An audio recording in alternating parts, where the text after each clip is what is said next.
So again, I'm repeating, briefly repeating.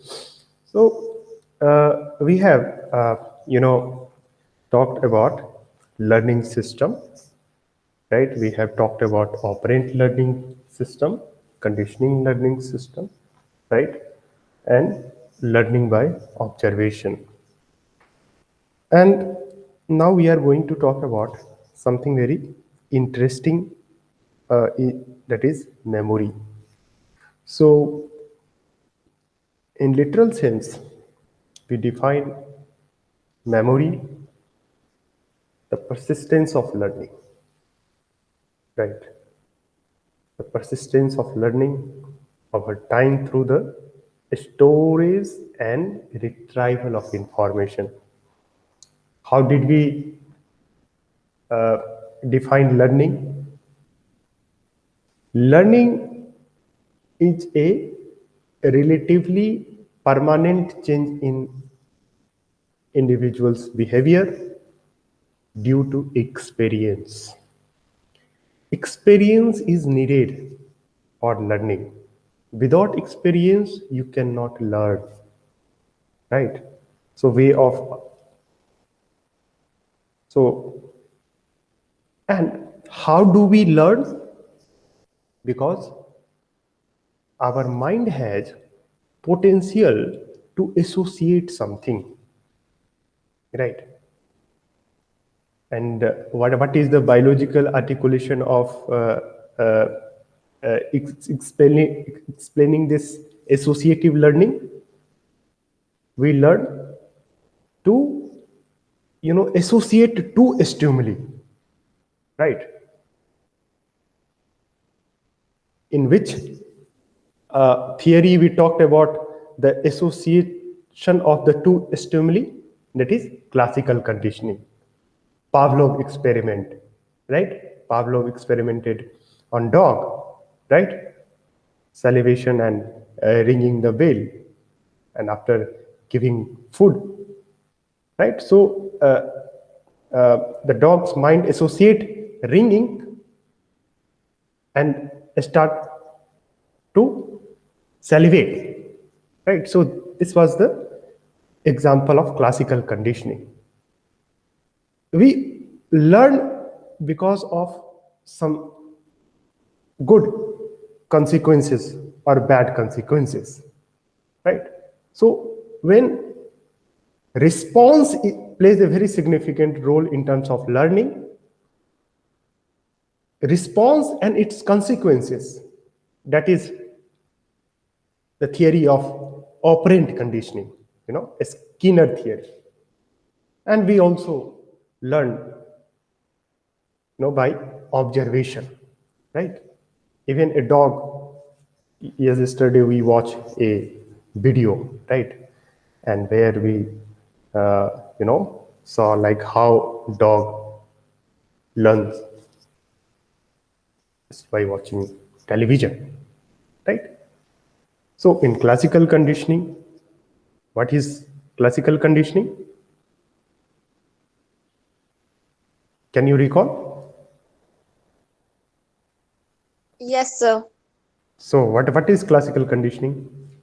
So in this, the I mean, conditioned stimulus and Yeah, good, very good. It means classical conditioning is a type of learning in which an organism comes to associate two stimuli, right? And Pavlov's work on classical conditioning laid the foundation of behaviorism, right? It was a very important school, and it right now it is a very important school, and it is behaviorism which gave uh, uh, psychology a legal sanctity, right? And so we have uh, one classical conditioning, uh, uh, operant conditioning. In operant conditioning, individual learns association between the two behavior and consequences, that is resulting events, right? And learning by observation, right? So learning is very important. Until unless you understand learning, you cannot understand memory. how it functions. Because memory is after learning, right? So memory is the persistence of learning over time through storage and retrieval of information, right? So memory, we try to relate memory like with computer. We have encoding. In computer we have input device, storage device, and output device. Same way, we must get information our brain through encoding, retain the information, that is storage, and we letter it backward, that is retrieval. Right? So encoding, storage, and retrieval. We have also talked about sensory memory, short-term memory, long-term memory, working memory, right? And we have also talked about in detail, right, what is encoding. In encoding, we have two, process. One is automatic and one is effortful. Suppose you recall some experience which is automatically. So suppose what was the taste of yesterday dinner? That is the encoding of automatic character. Effortful means when you try to recall a concept or classroom, right? You need effort, right? So effortful processing, a kind of encoding that requires attention. Not only attention, but conscious effort. Suppose what was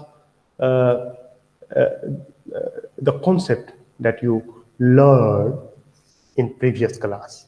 When you think about that concept, first you need attention, and in addition to attention, you need conscious effort, right? And how do we remember? That is a very important process, that is rehearsal. We often say rehearsal. Practice makes a man perfect. Means you remember things for a long time. It depends upon how much you rehearsal, how much you recall the concept. So rehearsal is a conscious repetition of information, right? Either to maintain it in the conscious or encode it for storage, right? So we also talked about one of the very common phenomena like serial position effort. You recall something, suppose you watch a movie, right? You either recall the first scene, beginning scene, or the end scene. Or suppose I give 10 words, you can recall the first word easily or the last word. This is a serial position effort, right? In every day, we have this sort of, feeling. So serial position effect is one of the illustration of like how the pattern of learning. So what we encode, like what effortful process method aid for site, like how do we formulate memories, right? So now we are going to talk about this. Encoding, we have two types of encoding. One is automatic and one is effortful. Encoding can be differentiated in terms of character.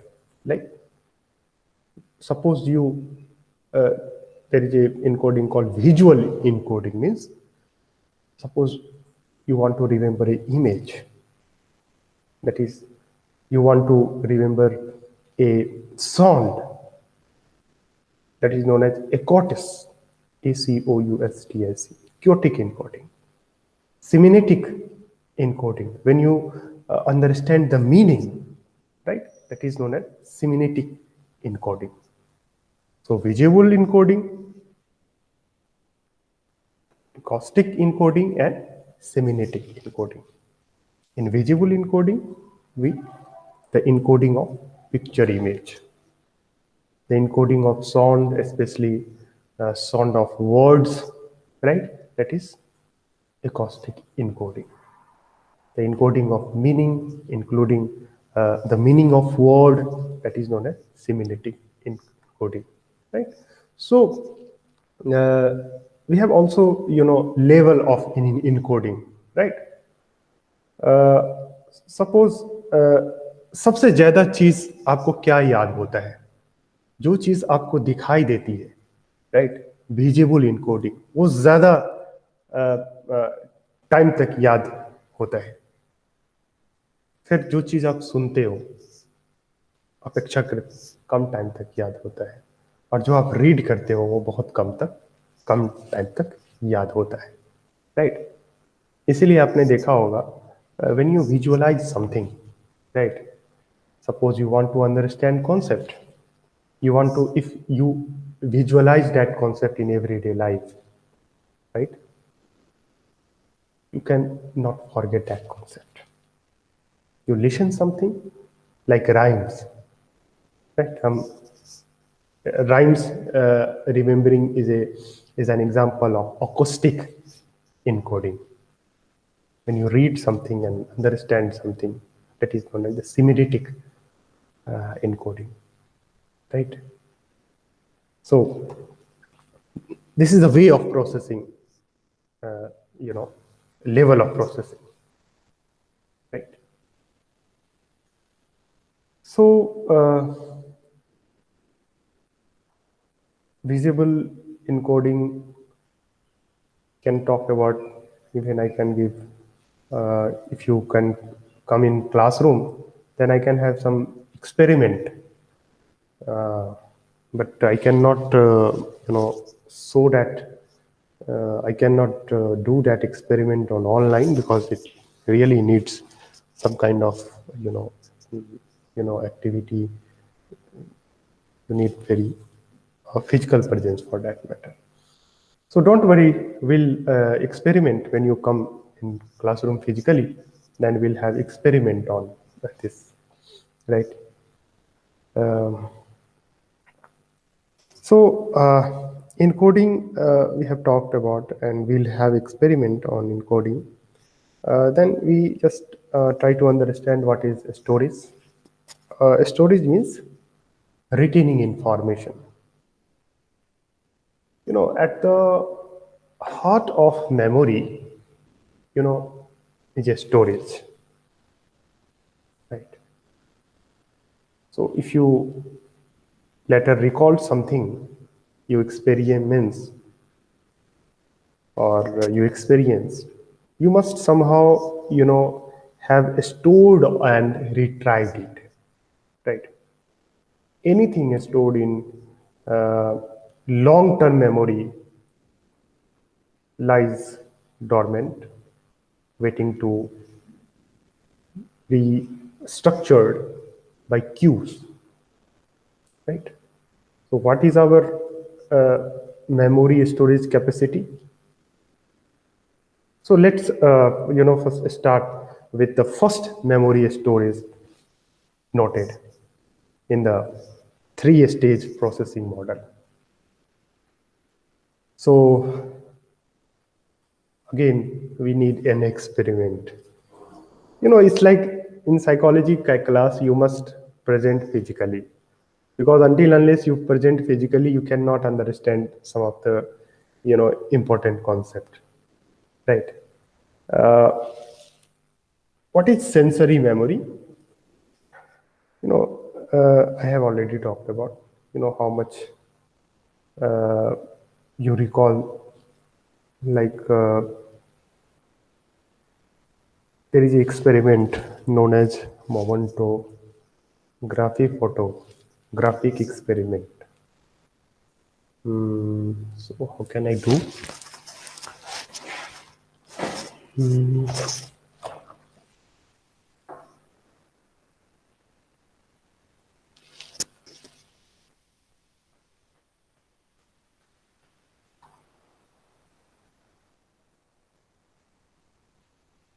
No problem, we'll have, once you come, then we'll have this experiment. So this was the discussion of I can talk about memory in like more than 20 or 50 classes, but we have not, we should not, study things in detail, because in third semester we are going to talk about this thing. Uh, so this was the talk of memory, and the notes that I have sent you. That note you must have gone through. It's a very briefly written note. If you see the 5.4.2, you can see the encoding, organization, and retrieval problems. Right? Suppose if the stored information is not encoded well, right, or encoded well, or organized at time it was learned, it is forgetting. Why do we forget things? Because we don't encode things as the way we should encode, or we don't organize right at the time it was learned. So what happens? We forget that thing. So there is a concept called retrieval cues. Retrieval cues are also important in memory, as we may not be able to recall a information in one situation, but spontaneously remember in other situation.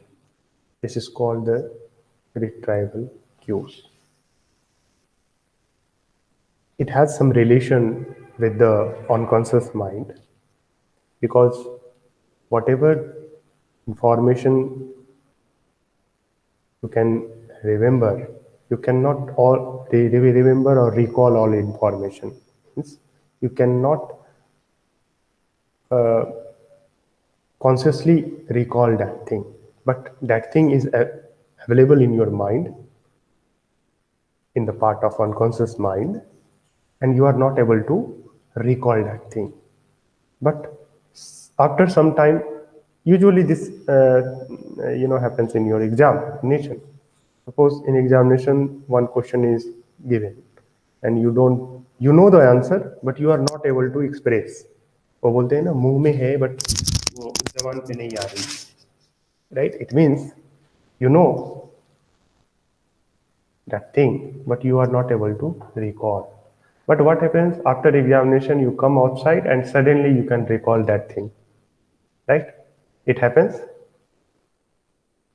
Yes, sir. So this is known as retrieval cues, right? So it happens, in what psychologists suggest is that suppose you don't remember and don't recall that thing, don't think about that thing. Just try to recall other thing. Certainly you will recall that thing. If you pressurize your mind, right, you cannot recall. Because retrieval cues is a thing which is unconsciously, can be recalled, that information, right? So retrieval is facilitated by organization of the stored memory and the presence of retrieval cues that can guide our search through a long-term memory for stored information. And in absence of power, retrieval cues, the sort of item storage in long-term memory are not formed. Many times you would have experienced that you cannot recall something while activity searching for it. But after giving up that search while doing something else, you recall that object. I just gave the illustration of that concept. So the new activity in which you engage or new context gives another set of reminders which helps to retrieve that information. So it is a good idea that give up and do something else in order to generate new retrieval cues. Some student usually recall things easily because he or she does not, pressurize the mind, right? And why it is said like keep calm during exam? Because what happens at the time of examination, you have pressure, right?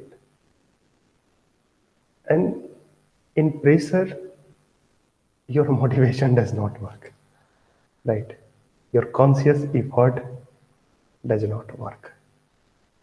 If you are, if you feel free, if you feel relaxed, then conscious effort works significantly. It is said, don't be nervous. Why? Because nervousness stops your retrieval cues functioning. Are you getting the point? So whenever you appear in exam, just chill, relax, right? Because if you are not relaxed, retrieval clues does not work and you cannot recall the memory. बहुत, it has an experiment in Switzerland. A person, same group of student appear in examination without having condition of examination and solve and get almost 80% of marks. The same group of student appeared in normal examination, got 60% of marks, and very restricted environmental, examination get put less than 40% of marks and failed. So this was the experiment which illustrates that retrieval clues functioning is needed. Until unless your mind is relaxed, you cannot function retrieval clues. Another important point of memory is motivated forgetting. Motivation is important. Without motivation, you cannot encode information, effortful encode information. So emotional factors also plays an important role in forgetting. Suppose if we encode information while in one emotional state and try to recall it while in another, our recall suffers. Many laps of memory in daily life illustrate motivated forgetting. This is the paradoxical word concept. Motivated forgetting. Like you are motivated to remember something, understand something, and you are also motivated to forget something, right? So we may forget the names of people we do not like, right? So this is called the repression theory, right? Suppose you cannot forget the name of the classmate whom you interact well, whom you do not like, you cannot recall their names, right? And we sometimes you can forget the name of the people we do not like. So there is a concept called repression theory. Repression theory. What repression theory does? Repression theory holds that we forget because the retrieval of memories would be painful or unacceptable in some way to the person. Again, I can recall the Sigmund Faraday, and he wrote in his book Psychopathology of Everyday Life, and where he had illustrated many examples of repression in forgetting.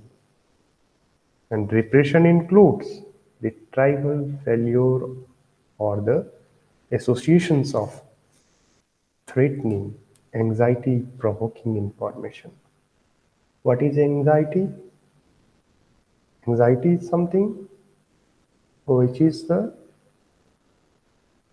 in Sigmund Freud, life is driven by drives.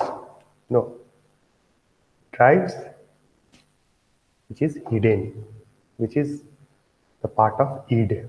Again, you can recall the 3 parts of your personality model given by Sigmund Freud: id, ego, and superego.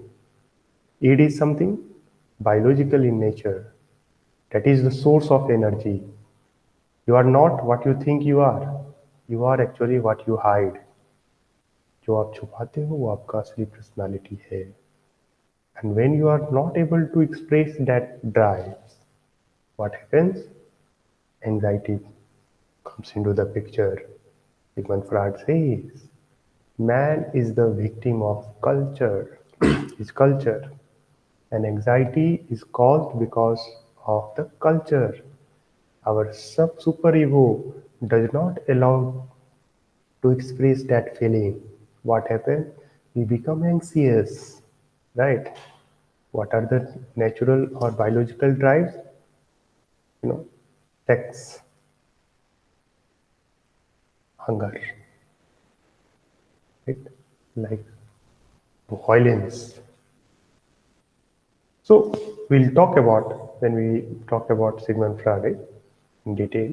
So anxiety or the guilt production material are more often forgotten than the pleasant experience. Supposing in a particular class, you were scolded by the teacher. Chances of forgetting what happened in the class would be higher. What psychologists have also, found that some person can not forget unpleasant experience easily. They have related this phenomena with personality. Some stored information is so threatening and anxiety arousing that its retrieval is possible only under special circumstances, like hypnosis and free association. Free association is a technique developed by Sigmund Freud to solve the problem of psychological disorder. पागल खाना जो होता है, asylum, उसमें पागलों को कैसे ठीक किया जाता है? तो जिस टेक्निक्स का इस्तेमाल किया जाता है उसको बोलते हैं फ्री एसोसिएशन. जब भी किसी इंसान को कोई एंजाइटी होता है जिसकी वजह से साइकोलॉजिकल डिसऑर्डर होता है, क्योंकि वो उस एंजाइटी को एक्सप्रेस नहीं कर पा रहा है. अगर आप एंजाइटी को एक्सप्रेस नहीं कर पाएंगे तो क्या होगा? वो कॉज होता है एंजाइटी का, साइकोलॉजिकल डिसऑर्डर का. आप में डेविएंसी आना शुरू हो जाएगा, राइट? और क्या होता है, जो एसाइलम होता है, पागलखाना जो होता है, उसमें लोगों को फ्री एसोसिएशन टेक्निक्स, फ्रीली उनको जो इन्वायरमेंट है वो दिया जाता है. और after expression of their Dzire, what happens after 5 months और 6 months और 5 years, 4 years, it depends upon the degree of anxiety. जब वो निकल जाता है तो वो जो है वो इंसान नॉर्मल स्टेट में आ जाता है, राइट? और हिप्नोसिस के बारे में आपने सुना होगा. Sigmund Freud introduce to the world the unconscious, the power of unconscious. और सिगमंड फ्रॉइड के बारे में जानते होंगे, वो पहले एक न्यूरोलॉजिस्ट थे। वो मेंटल इलनेस को ट्रीटमेंट के लिए उन्होंने एक नया मेथड का इस्तेमाल किया, जिसको हम फ्री एसोसिएशन या ये ऑफ हिप्नोसिस के नाम से जानते हैं। तो उसमें क्या था,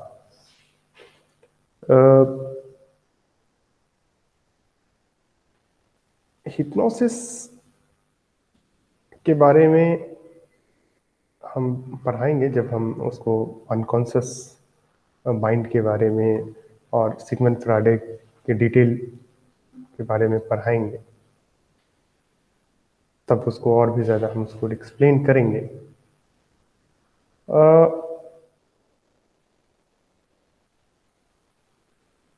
थोड़ा सा ब्रीफली अगर मैं सिगमंड फ्रॉइड के कॉन्सेप्ट के बारे में चर्चा करूं, Sigmund Freud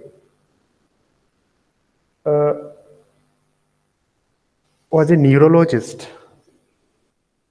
and father of abnormal psychology, who actually wanted to find out if it was possible to explain things that seem to lies beyond the confines of psychology at that time, right? Those who had begun to examine the unconscious fear that it might be filled with the psychic activity that was too powerful, too frightening, or too incomprehensible for our conscious mind to be able to incorporate. Sigmund Freud's works on the subject was pioneering, and he described the structure of mind as formed by conscious, unconscious, and preconscious. Structure of mind, he described the structure of mind as formed by conscious, unconscious, and preconscious. And he popularized the idea of unconscious, introducing the notion that it is the part of the mind that defines and explains the working behind our ability to think, behind our experience. So behind our experience and ability to think, what thing is behind? The unconscious mind, right? And unconscious mind के बारे में Sigmund Freud बताते हैं कि unconscious mind जो है वो actually आपके थिंकिंग को डिफाइन करता है, इंटरेस्ट को डिफाइन करता है। और अनकॉन्शियस माइंड को जब वो समझा रहे हैं तो वो बोलते हैं कि अनकॉन्शियस, जैसे आप जो ड्रीम देखते हो, जो आप सपना देखते हो, सपने में क्या होता है, क्यों आप पर्टिकुलर टाइप के सपने देखते हो? देखोगे जो औरत डोमेस्टिक वायलेंस सहती है, वो सपने में देखती है कि वो जिस बेल्ट से वो मार खाती है रियल लाइफ में, उसी बेल्ट से वो पत्नी अपने पति को वो पीट रही है, राइट? तो उस सपने का इंटरप्रिटेशन क्या होगा? ये होगा कि जब हम अपने रियल लाइफ में उस तरह का फीलिंग को एक्सप्रेस नहीं कर पाते हैं, और वो फीलिंग का एक्सप्रेशन बहुत ज़रूरी है, क्योंकि अगर आप, क्या होता है जब आप चीज़ों को एक्सप्रेस नहीं कर पाते हो तो एंजाइटी होता है, राइट? साइकोलॉजिकली आप डिसऑर्डर्ड होते हो, राइट? तो जो ड्रीम का इंटरप्रिटेशन उन्होंने किया, उन्होंने बताया कि ये अनकॉन्शियस मेमोरी का ही एक मैनिफेस्टेशन है कि आप ड्रीम देखते हो। और ड्रीम का आपके इंटरेस्ट को समझने के लिए आपका ड्रीम का इंटरप्रिटेशन, जो जब भी आप साइको एनालिस्ट के पास जाओगे तो वो आपसे बात करेगा, और बात करने के दरमियान वो ऐसा आपके अंदर का जो किस तरह के आप सपने देखते हो, they will don't not ask directly but indirectly आपके ख्वाब, राइट? जैसे कोई भी इंसान गाली बोलता है, राइट? या आपने सुना होगा स्लिप ऑफ टंग हो गया, राइट? गलती से एब्यूसिव वर्ड निकल गया। वो क्यों निकलता है? क्योंकि वो अनकॉन्शियस माइंड का मैनिफेस्टेशन होता है कि अचानक से, क्योंकि वो थिंग आप निकलना जरूरी है। कोई इंसान है जिससे आप बहुत प्यार करते हो और उसको वो कुछ ऐसा गलती काम किया कि वो आप एब्यूसिव नहीं हो सकते हो उसके साथ, लेकिन कभी कभी अचानक आपके मुंह से जो है गाली निकल जाएगा उसके लिए, और फिर आप सॉरी बोलोगे, ओ स्लिप ऑफ टंग हो गया। सिगमंड फ्रॉइड बोलता है कि स्लिप ऑफ टंग जैसा कोई चीज नहीं होता है, that has very scientific reason behind it, right?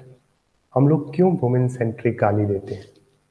क्योंकि एक ऑब्जेक्टिफिकेशन ऑफ सेक्सुअलिटी, राइट, हमारे अंदर होता है। इसीलिए जो लड़की है वो भी किसी लड़की को जो है जब अब्यूज करती है तो वो women centric you know abusive language का इस्तेमाल करती है, वुमेन के आइडेंटिफिकेशन का इस्तेमाल करती है, क्योंकि वुमेन को हमेशा सेक्स और ऑब्जेक्ट के साथ रिलेट किया गया है और वो हमारे अनकॉन्शियस माइंड में बहुत गहरे से है। और एवरीडे लाइफ का जो फीचर है, राइट, कहीं ना कहीं हमारे इसी पैटर्न के थिंकिंग से बनता है। सो एंजाइटी क्यों होता है? व्हेन आइडियाज और memory or impulses are too overwhelming or inappropriate for the conscious mind to withstand, they are repressed. And whatever repression you feel, that is stored in our unconscious mind along with our instinctual desires, where they are not accessible by immediate unconscious, sorry, they are not able accessible by our immediate consciousness, right? What happens? The unconscious silently directs our thought and behavior, right? So that's why Sigmund Freud says you are not what you think you are.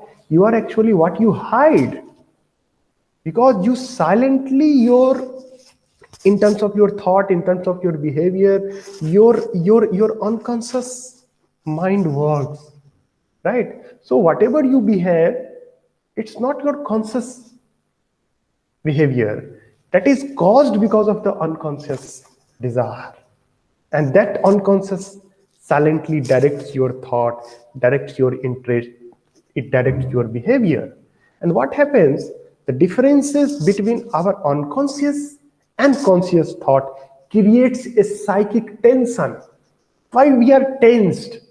Why we sometimes become very anxious? Because of the differentiation between the unconscious thought and conscious thought. जैसे आपकी lover है, आपके साथ झगड़ा हो गया कभी, उसको आपको एक तमेचा मारने का मन कर रहा है, but you are not, conscious thought बोलेगा नहीं तमेचा नहीं मारना चाहिए, जबकि अनकॉन्शियस माइंड चाहेगा कि इसको कब दो तमाचा लगाए। तो अब इसी डिफरेंसेस की वजह से साइकिक टेंशन क्रिएट होता है, and that can be released when repressed memories are allowed into conscious through psychoanalysis, right? तो Sigmund Freud says the mind is like an iceberg It floats with 1/7 and it buck above water. Right? So our psyche, according to Sigmund Freud, resembles an iceberg. जो conscious है part वो एक ऊपर वाला सतह है iceberg का. हमारा जो असली माइंड है वो आइसबर्ग के नीचे वाला है, जिसमें प्री कॉन्शियस और अनकॉन्शियस आता है, जिसमें ईड और ईगो सुपर ईगो आता है. Right? Our psyche, according to Sigmund Freud, resembles an iceberg with the area of primitive drives, the id, laying hidden in our unconscious mind. It is the source of energy, and the ego deals with the conscious thought. Ego regulates both id and superego, our critical judging voice. Right? So in next class, we are going to talk about Sigmund Freud's view of dynamic thought and motives, and we'll talk about some aspect of psychoanalytic treatment. And meanwhile, we are talking about what memory forgetting. So I am just ये हो जाता है मेरे साथ, क्योंकि हम एक word आ गया यहाँ पे कि hypnosis or free association, and why do we how repression works, right? So that's why I brought Sigmund Freud insights of psychology. So ego orientation and the task orientation also important factor. So in next class we are going to talk about the method to improve the memory. Right? How can we improve our memory? Right? So please read something from the notes that I have sent, and after memory we are going to talk about any other thing like personality. So any question? No, sir. Okay.